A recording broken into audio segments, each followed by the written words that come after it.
Pinag-uusapan pa rin ngayon sa social media ang nasabi nga pong podcast ni Josh Cullen at ang photo na ito na screenshot sa nasabing video kung saan ay nagbabahagi nga si Josh ng kanyang saloobin at ng kanyang nakaraan na talaga namang napakarami po ang napaiyak.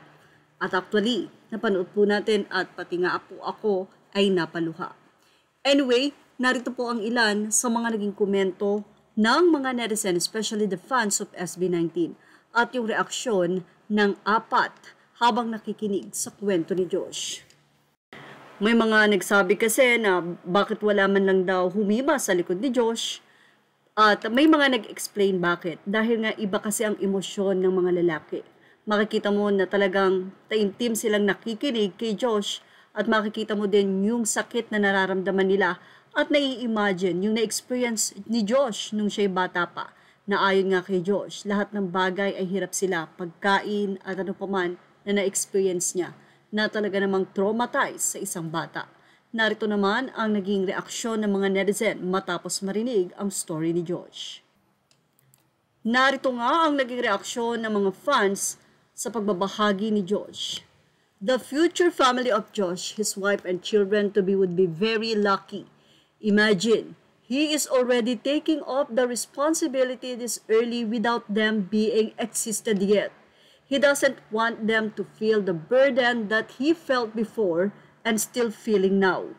Parang drawing pa lang sila, pero inaako na niya yung bigat ng buhay na hinaharap natin sa mundo. Iyak malala ako while watching your time podcast, Josh. Tama si Pao, please relax, take it easy. Kailangan talaga ni Josh ang spiritual healing ni Lord. Let's continue to pray for him. Inner trauma is more than depression. So tama si Pablo. Josh needs relaxation and therapy. I grew up in a broken family since 6-month-old ako so related much sa feelings and inner battle ni Josh. May God continue to heal us, Josh, and all who experience inner self battles. Keep going and keep praying. Time will come that inner peace will calm your trauma in life. We feel you and we love you, Josh.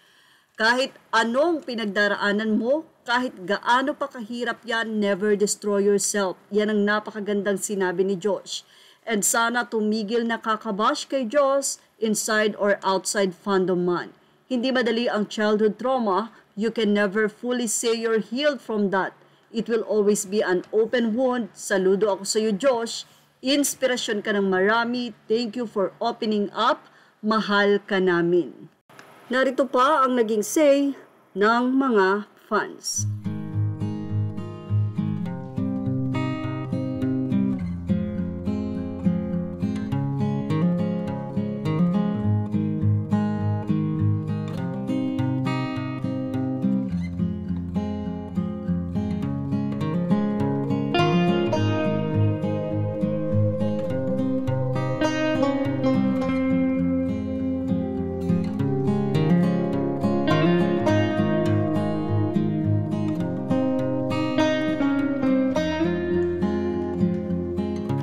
Sabi nga, only God can heal. At syempre, praying for Josh. Yan ang ating Showbiz Snap update. Images are all credit to the rightful owners. Please like, share, and subscribe. Thank you for watching.